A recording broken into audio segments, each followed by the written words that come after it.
Il m'a libéré, ma dette est payée, je suis un enfant de Dieu, je suis à lui.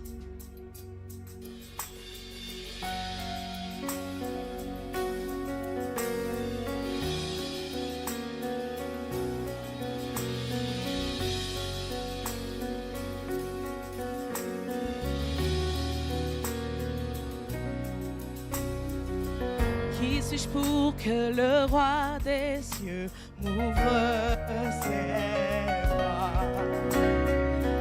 Perdu mais trouvé par sa grâce, son amour pour moi, son amour pour moi. Il m'a libéré,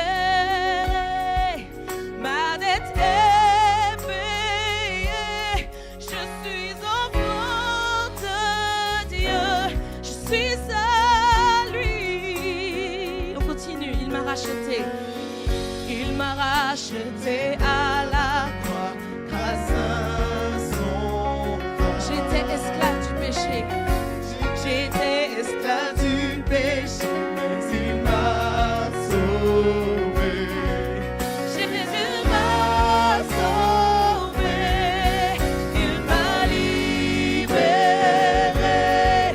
Ma dette est payée. Je suis enfant de Dieu, je suis à lui. Et dans sa maison j'ai trouvé, et dans sa maison j'ai trouvé ma place. Je suis enfant de Dieu, je suis à lui.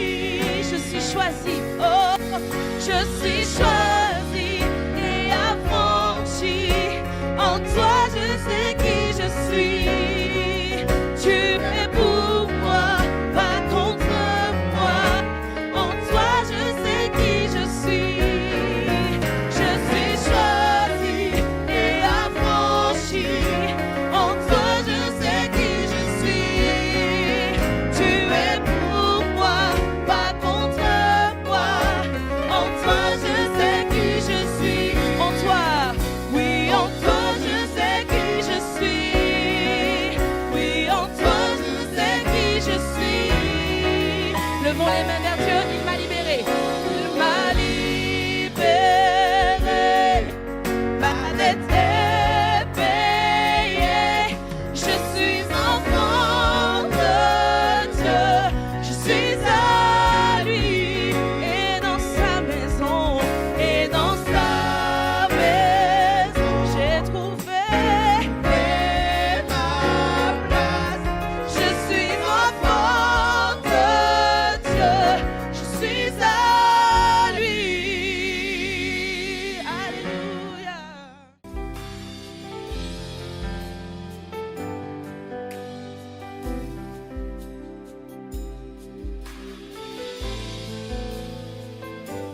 Est-ce que tu veux chanter avec moi? C'est à toi. On y va. Et je ne suis plus esclave. Alléluia. Je suis enfant. Je suis enfant de Dieu. Est-ce que tu peux proclamer ce matin? Je ne suis plus esclave de la peur. Je suis enfant de Dieu. Tous ensemble, tu m'as ébloui. Tu m'as ébloui par tes mélodies. Tu m'entoures d'un chant d'amour, un chant de délivrance, un chant de délivrance devant mes ennemis, toutes mes craintes s'enfuient, toutes mes craintes s'enfuient. Et nous proclamons avec force ce matin, je ne suis plus esclave de la peur. Je suis enfant de Dieu. Alléluia. Je ne suis plus, non, je ne suis plus esclave de la peur. Je suis enfant de Dieu. Avant ma naissance, tous ensemble. Avant avant ma naissance. Oui, tu m'avais choisi, tu m'avais appelé par mon nom. Appelé par mon nom. Tu m'as adopté, je suis de ta famille. Tu m'as adopté, je suis de ta famille. Ton sang coule dans mes veines. Ton sang coule dans mes veines. C'est à toi, je ne suis plus esclave. Je ne suis plus esclave. Alléluia. Car je suis enfant de Dieu. Tous ensemble, je ne suis plus esclave. Non, je ne suis plus esclave de la peur. Je suis enfant de Dieu. Oh. Ah, tu connais? On y va? 2, 3. Oh, oh, oh, oh, encore. Oh, oh, oh,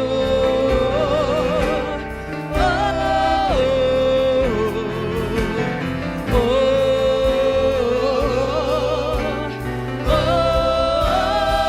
Tu prends la mer, hey, tu prends la mer et je peux la traverser. Mes peurs se noient dans ton amour. Tu m'as sauvé, oh, tu m'as sauvé, alors je peux chanter. Je suis enfant de Dieu. C'est encore à toi. Tu prends la mer, hey, tu prends la mer et je peux.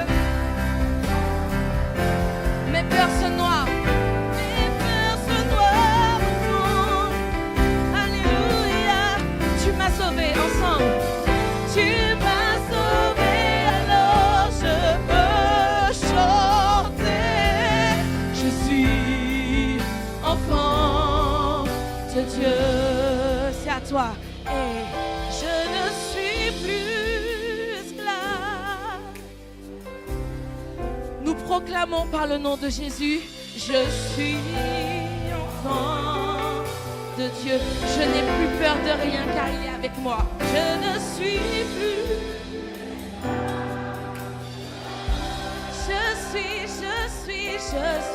Je suis enfant de Dieu. Alléluia. Alléluia.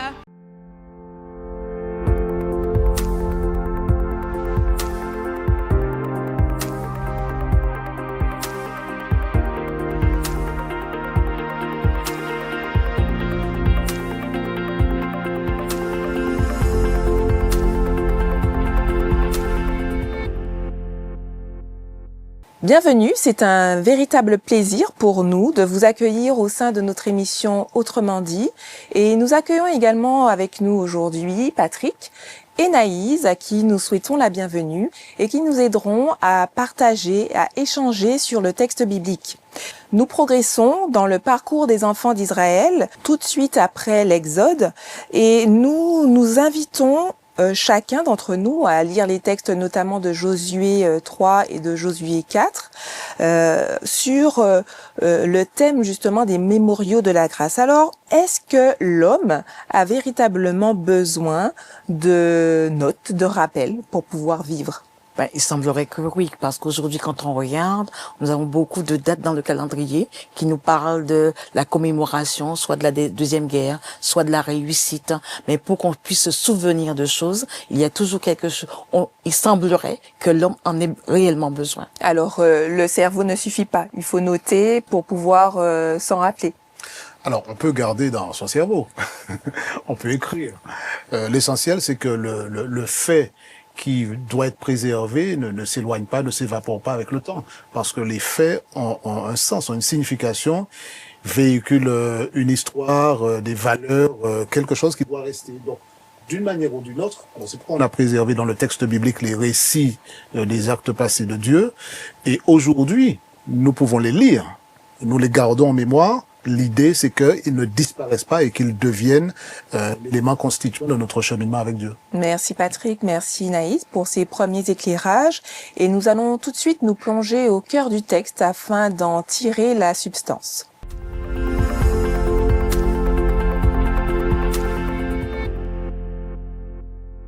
Nous nous replongeons au cœur du texte. Nous avons déjà abordé l'utilité de notes, de rappels, des souvenirs, mais pour l'étudiant de la Bible, à quoi servent ces histoires? À quoi servent ces notes de rappel?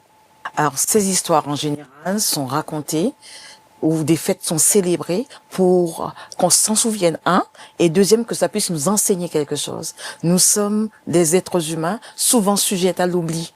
On peut avoir des habitudes et des coutumes et qui n'ont plus de sens. Et ces rappels, ces récits nous renvoient en arrière, justement dans le passé, pour que cela prenne du sens et que ça puisse nous relancer dans cette relation et dans le contexte du texte. Alors, ce serait plus pour pouvoir se recentrer sur l'attendu. Oui, dans le prolongement de ce que dit Naïs, c'est vrai, quand on lit le texte biblique, puisqu'on parle des Saintes Écritures, on fait une sorte de parcours mémoriel qui consiste à se rappeler ce qui a été fait, constitue des fondements pour notre foi. Parce que c'est important de savoir que le Dieu que je vénère aujourd'hui, il a agi dans le passé. Et ce qu'il a fait dans le passé va éclairer mon présent et puis mon avenir. On a par exemple dans l'histoire par exemple en Martinique, pour ceux qui y sont, il y a le Cap 110 avec les fameuses statues qui rappellent l'esclavage, ou bien le mémorial Acte en Guadeloupe. Ce sont des monuments qui sont là, pas seulement pour dire, rappelez-vous à telle date il y a eu telle chose, mais pour que, en replongeant dans ces histoires, on apprenne les leçons qu'il fallait en tirer. On se dit, voilà, il y a eu l'esclavage. C'est quand même un crime contre l'humanité abject et c'est certainement pas quelque chose à reproduire. Quelles sont les formes modernes de l'esclavage? Donc il y a des enseignements à tirer. Quand je lis le texte biblique, je vois ce que Dieu a fait avec le peuple d'Israël, avec des monuments spirituels comme Josué. On se dit, eh bien, ce Dieu-là, il est encore là aujourd'hui. Donc il y a un enseignement à tirer. C'est pas simplement de l'histoire comme si on ouvrirait un livre d'histoire pour se dire, tiens, mais à telle date, il s'est passé tel événement. Pas mal. C'est un enseignement. Il y a un enseignement derrière. Donc l'idée, c'est de faire ce parcours-là dans l'histoire pour se rappeler qui est Dieu, comment il agit, qui nous sommes et l'interaction qu'il voudrait avoir avec nous. Apprendre des leçons du passé, c'est souvent la meilleure manière d'éclairer son présent et son avenir. Ici, on parle de Josué. Quel est le contexte notamment de Josué dans le chapitre 3? Alors Josué, pour le resituer dans l'histoire, c'est un guerrier, c'est un meneur d'hommes qui vient après Moïse. Moïse meurt. Et Dieu lui dit, c'est Josué qui va faire entrer le peuple d'Israël dans la Canaan céleste, dans Canaan terrestre, pardon. Et Josué est celui qui va apprêter le peuple, préparer le peuple, qui va rappeler au peuple qui est Dieu et comment fonctionne Dieu en réalité. Il va donner des instructions qui viennent de Dieu pour que Dieu puisse enfin accomplir la promesse qu'il avait faite à Abraham dans Genèse chapitre 12 versets 1 à 3 où Dieu lui dit, ce pays-là, je vais le donner à ta postérité. Dieu l'avait dit en Genèse. Et aujourd'hui, avec Josué, au chapitre 3, nous allons pouvoir traverser le Jourdain pour accéder à cet héritage de Dieu. Alors, dans le chapitre, c'est Dieu directement qui donne les instructions à Josué. Comment est-ce que le chapitre est articulé? Quelles sont les informations qui nous sont délivrées? C'est toujours l'Éternel qui parle à son serviteur. On l'a eu dans le cas de Moïse. Et maintenant, c'est Josué, puisque Naïs a rappelé tout à l'heure qu'effectivement, Moïse n'est plus là. C'est l'autre instrument que Dieu utilise, c'est Josué, et Dieu lui parle. Donc, quand Josué donne des instructions pour dire de faire ceci, on va traverser, il faudra prendre des pierres, les sacrificateurs vont se placer à tel endroit, il est en train de se placer dans le schéma, dans le scénario de Dieu. Donc c'est pas lui qui a inventé en disant tiens, quelle est la meilleure stratégie pour entrer dans cette terre, etc. Il parle avec Dieu. Dieu lui parle et il suit ses instructions. La Bible ne nous donne pas un détail de tous les dialogues qu'il y a eu entre Josué et Dieu, mais au verset 1er, on parle de l'Éternel qui dit à Josué, d'accord. Donc il va toujours donner à Josué des instructions dans le chapitre 4 notamment, mais le chapitre 3 également. On voit que l'Éternel et à un serviteur, il lui parle, c'est un instrument qui est entre ses mains. Qu'est-ce qu'il s'apprête à faire dans ce chapitre 3? Alors justement, c'est là où Naïs a dit quelque chose d'extrêmement important. Il est question de traverser l'obstacle, en fait, qui se dresse entre eux et puis la terre promise. Ce Jourdain, Jourdain. Alors, faut pas considérer ça comme un petit ruisseau qu'on peut sauter comme un enfant sauterait un petit fil d'eau. Il s'agit là d'une rivière énorme qui, dans certaines parties de l'année, certains chercheurs vous disent que ça peut faire 1 kilomètre de large. Donc, on parle de quelque chose d'immense. Donc, traverser le Jourdain est un défi. C'est un obstacle qui ne peut être franchi que de manière surnaturelle. Et Josué va dire, justement, s'apprêter à traverser ça en disant, préparez-vous. Il faut qu'on se prépare. On ne peut pas aller là sur nos propres forces. Et pour moi, cet élément-là est capital. On va certainement s'étendre un peu dessus. Mais tu peux déjà, oui, d'ores et parce que déjà là, voilà. expliquer. Est-ce Alors, à déjà dire donner quelques éléments. que lorsqu'on a un obstacle face à nous, notamment par rapport à l'importance de l'obstacle, est-ce que l'importance de l'obstacle est primordiale? Est-ce qu'il y a toujours une préparation à avoir en amont? Alors, oui, mais j'ajouterai un élément, parce que on n'est pas là dans une démarche de transaction commerciale avec Dieu. On ne dit pas, ben, je me prépare parce que je dois traverser le fleuve. Le fait Dieu d'être qui en nous phase... prépare ou bien c'est... Alors, dans quel sens ça Dieu fonctionne? souhaite, Dieu a toujours souhaité que le peuple soit dans une démarche de sainteté, de sanctification. Ça a toujours été l'objectif de Dieu. Qu'il y ait une bataille ou pas, qu'il y ait un fleuve à traverser ou pas, ça fait partie de l'expérience que Dieu souhaite voir son peuple vivre avec lui. Donc cette démarche-là de préparation, de sanctification, de purification, elle est nécessaire. À combien plus forte raison, pour employer une expression bien biblique, lorsqu'on s'apprête à franchir un obstacle comme le Jourdain, à entrer dans la terre promise, à voir se matérialiser la promesse de Dieu, on a besoin de mettre Dieu devant. C'est pas une bataille humaine, c'est pas un stratège militaire qui s'assoit et puis dit voilà comment on va faire. On va mettre un groupe par là, ensuite un autre va passer par là, on va mettre 2 sentinelles par là, on va placer des tireurs d'élite. Non, on est dans une démarche où ça se fait pas actuellement dans les guerres modernes, hein, mais là, le peuple de Dieu qui va entrer dans la terre promise se prépare. D'accord, ils vont laver les vêtements, faire tout un système de rituel avec l'arche qui sera placée devant pour montrer bien que c'est Dieu et la présence de Dieu qui est l'élément qui va valider l'assurance de la victoire. Donc, on est là dans une démarche profondément spirituelle et c'est à la fois quelque chose de fondamental pour ceux qui vont vivre cela et nous qui lisons l'histoire aujourd'hui.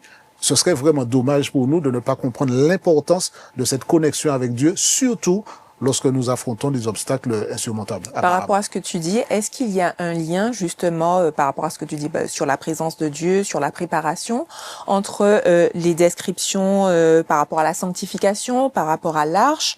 Est-ce que tous ces éléments mis bout à bout sont liés ou est-ce que ou pas du tout? Est-ce qu'il y a quelque chose à en ressortir? Alors, en relisant le texte de Josué chapitre 3, Oui. on voit bien qu'il y a des jours, au bout de 3 jours, ils doivent camper. Donc déjà, de manière extérieure, intérioriser l'événement qui va venir. Ensuite, on leur dit comment l'arche, vous verrez l'arche portée par des prêtres. Donc tout est bien dit en ordre dessus. Les Lévites, vous partirez du lieu où vous êtes et vous vous mettrez en marche après elle. L'arche, symbole de la présence de Dieu qui marche au travers de la vie et de son peuple, avec son peuple. Hein. Il leur donne la distance. Et le verset, Patrick en parlait, Josué dit au peuple, sanctifiez-vous car demain l'Éternel fera des prodiges au milieu de vous. Est-ce que tous ces éléments sont imbriqués ou est-ce que c'est vraiment à mettre bout à bout juste est-ce qu'il y a un élément qui prévaut par rapport à un autre ou bien on a vraiment besoin de l'ensemble des éléments pour pouvoir se préparer à l'obstacle? Il me semble que Dieu est un Dieu qui enseigne hein, et qui avance avec son peuple à son rythme hein, dans cet enseignement pour que cette relation dont parlait Patrick soit vraiment celle que Dieu veut, cette connexion vivante avec Dieu. Et quand il le dit, c'est parce qu'il connaît l'homme qui a tendance à oublier, à s'éloigner et à vouloir faire comme il le désire. Dieu va donner la marche à suivre. Non seulement il la donne, mais il marche au milieu du peuple. Sa présence est constante. Il leur dit sanctifiez-vous, parce que c'est le Dieu saint qui rend capable la sanctification du peuple. Sans Dieu, point de sanctification pour pouvoir entrer dans l'héritage. Ce peuple a vraiment besoin de se reconnecter. Souvenons-nous, il n'y a pas si longtemps que cela, ils sont dans le désert. Beaucoup sont morts. Tous ceux qui sont sortis d'Égypte sont morts. Mais est-ce que là, ce sont des éléments qui ressurgissent ou est-ce que ce sont des éléments nouveaux pour le peuple d'Israël?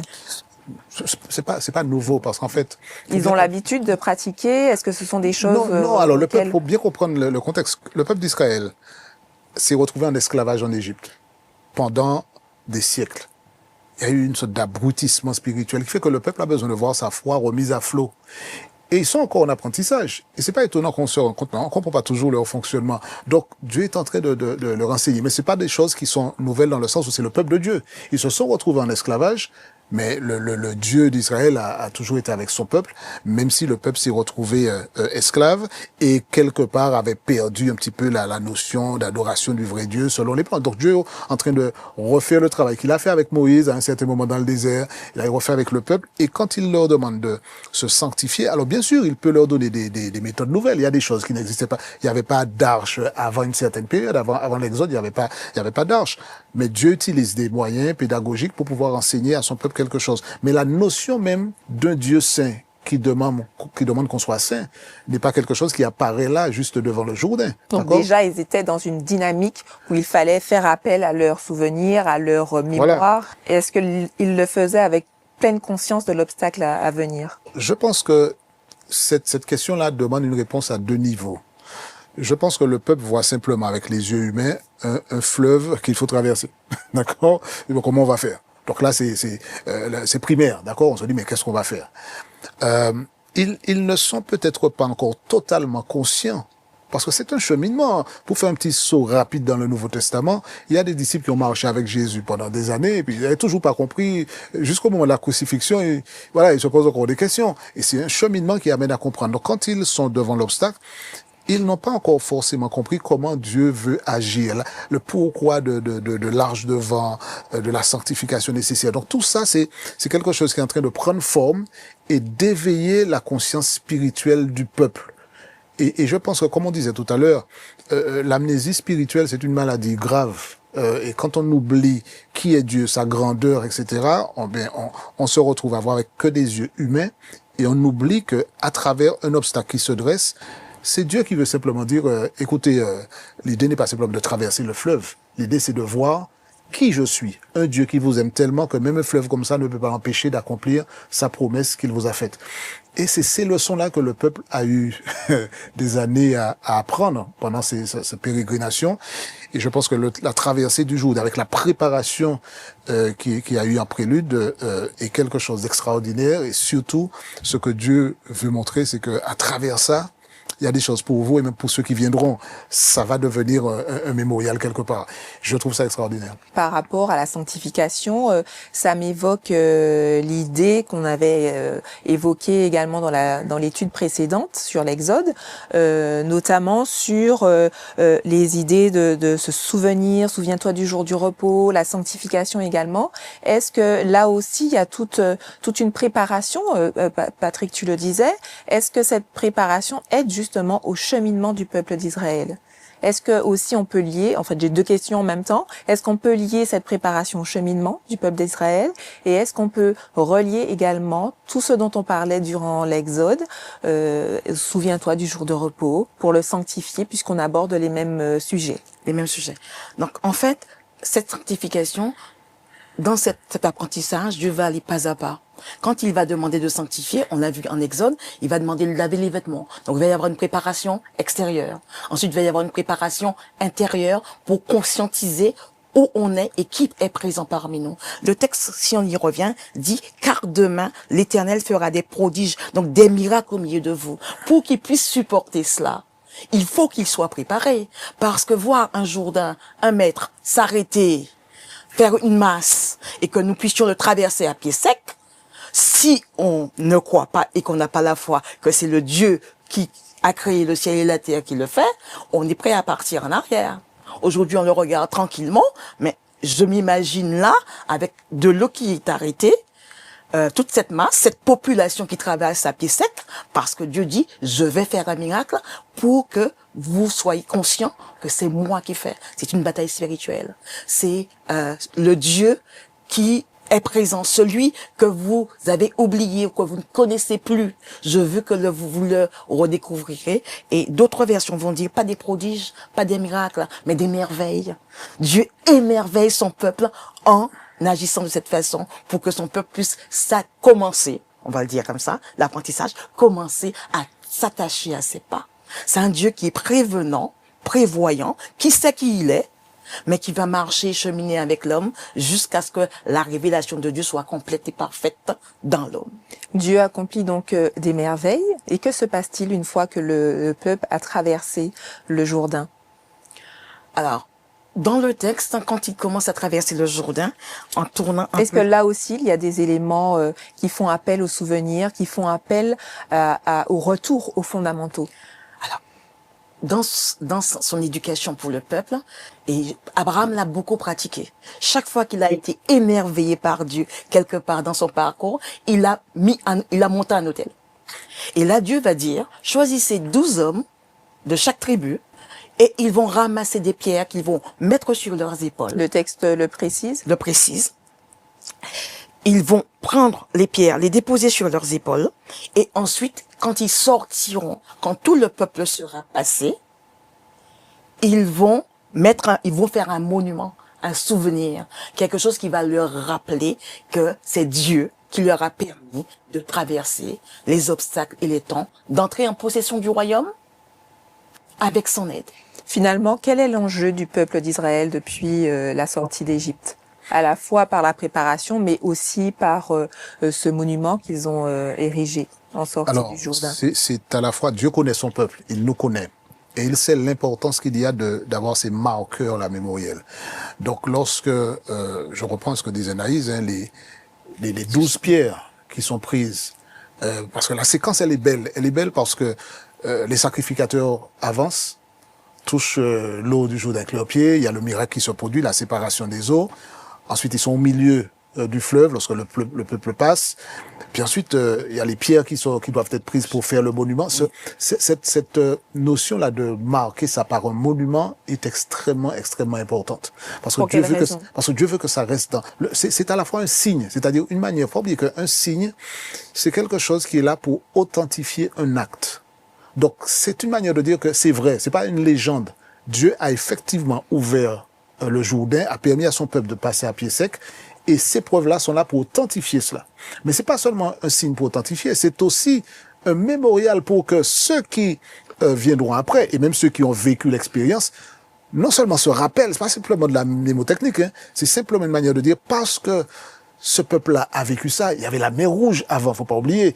Là, maintenant, il y a le Jourdain. Justement, ils vivent deux événements. Deux expériences qui sont des expériences de transition. On sort de quelque part pour aller quelque part. On sort de l'esclavage pour aller vers la liberté. Là, on entre dans la terre promise. Là, maintenant, c'est fini. On entre dans la promesse de Dieu.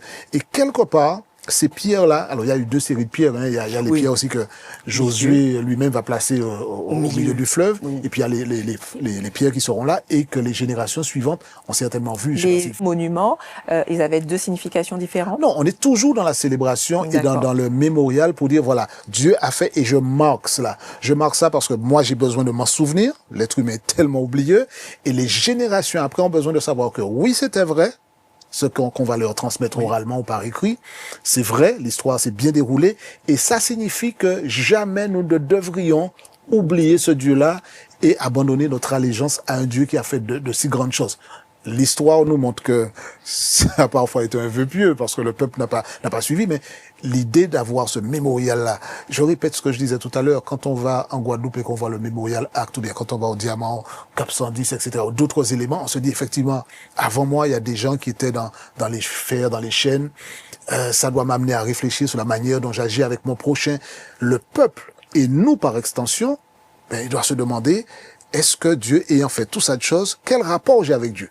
Est-ce que je l'oublie? Est-ce que je le vénère davantage? Est-ce que je réalise sa grandeur? Quel impact ça a dans ma vie? Donc, c'est pas simplement un monument pour faire joli, pour faire de l'architecture qui sera, photographiée. C'était joli ça. Non, il y a une signification derrière le fait de prendre des pierres. Ça se faisait dans les autres civilisations, mais là, ils vont marquer cela, et ça a un lien profond avec qui est Dieu, ce que Dieu veut, ce qu'il peut faire et ce qu'il attend de nous. Et c'est ça le fond de l'histoire. Merci Patrick, merci Naïs pour ces éclairages. Nous clôturons cette partie tout de suite pour pouvoir aborder quelques questions pratiques et pouvoir les aborder tout au long de nos différentes vies.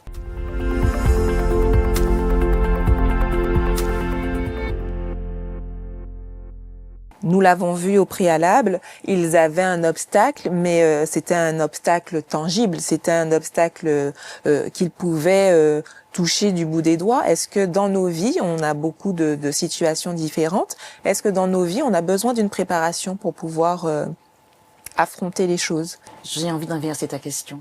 Vas-y. Parce qu'on peut faire des préparations pour faire. On peut se mettre dans une position où je prends la décision pour faire.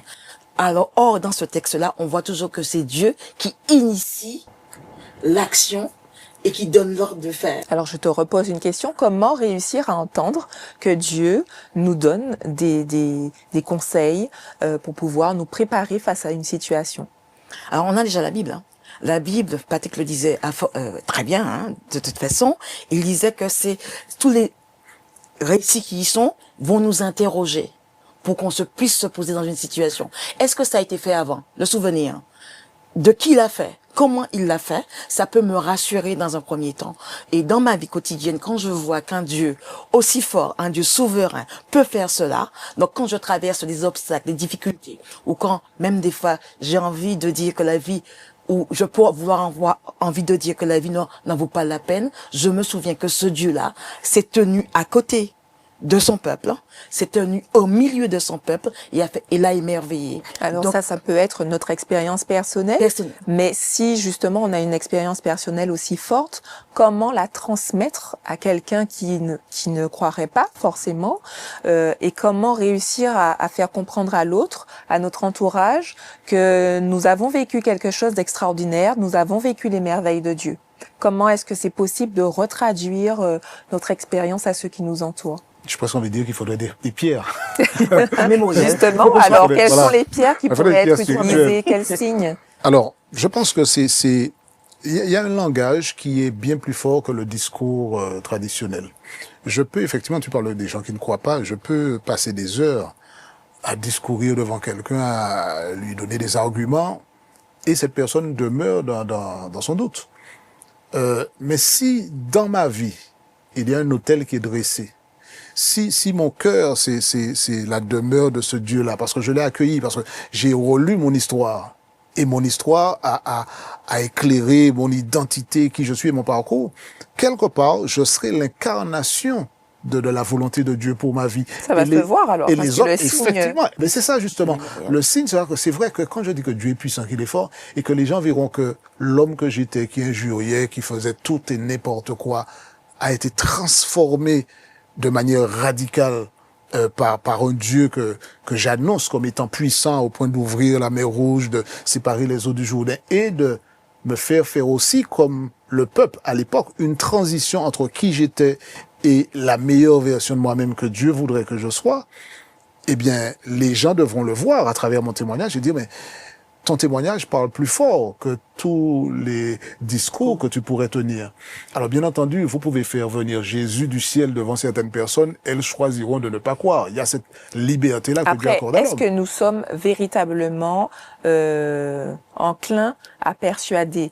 Là, la question, c'est vraiment plus, est-ce que par notre expérience, on peut réussir à transmettre? Et tu le dis, nous pouvons être dans notre comportement le signe. Ah oui, bien sûr. Je pense que Naïs en pense. Moi, je suis convaincu pour avoir rencontré des tas de personnes qui ont accepté de devenir disciples de Jésus, d'accepter le Dieu d'Abraham, d'Isaac et de Jacob, pas parce qu'ils ont fait de grandes études théologiques, mais parce qu'ils ont vu devant eux des personnes qui étaient la démonstration que ce que le texte dit est vrai.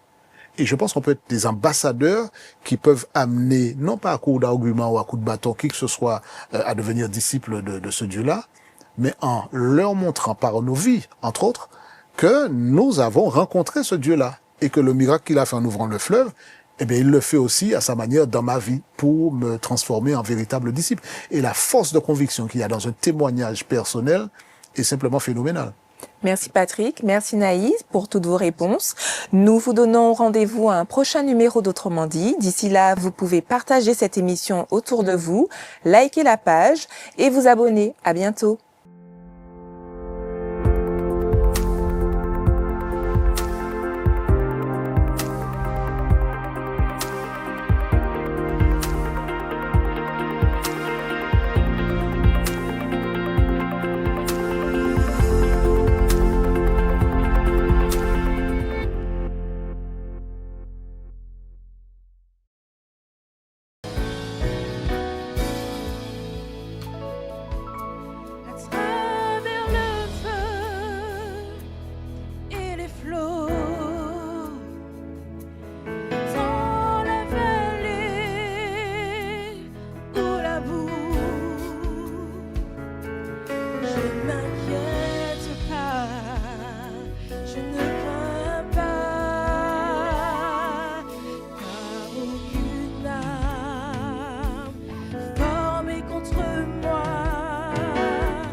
Seigneur, je reconnais que tu m'as promis qu'aucune arme forgée contre moi ne va prospérer.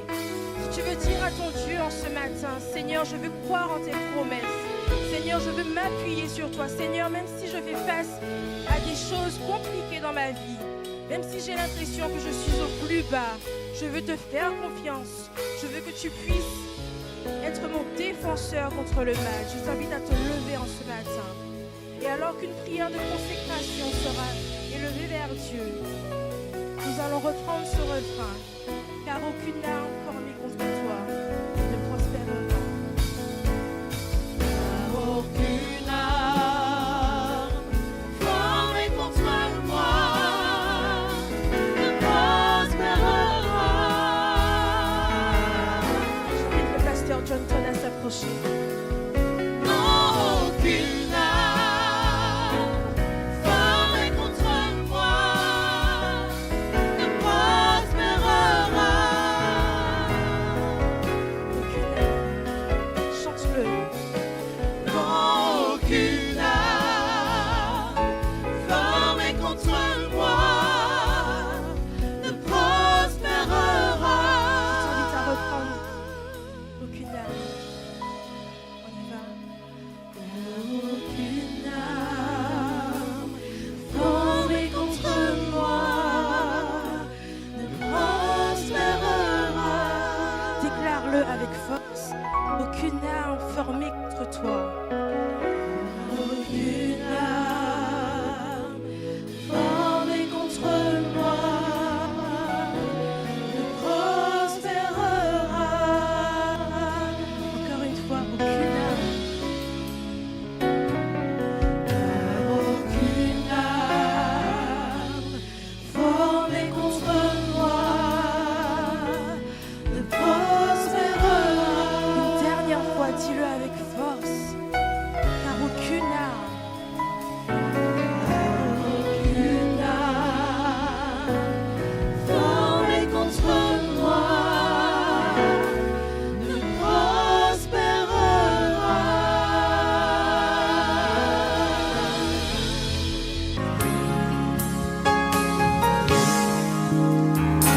The blood that Jesus shed for me way back on Calvary. Oh, the blood that gives me strength from day to day. It will never lose its power, for it reaches to the highest mountain, and it flows to the lowest valley. Oh, the blood that gives me strength from day to day will never lose its power. It soothes my fears and it wipes my tears. Oh, that blood, it comes up as the blood that gives me strength from day to day. It will never lose its power. And why? Because it reaches to the highest mountain, and it flows to the lowest valley. Oh, the blood that gives me strength from day to day. It will never lose its power, for it reaches to the highest mountain, and it flows to the lowest valley. Oh, the blood that gives me strength from day to day will never lose. It will never lose. It will never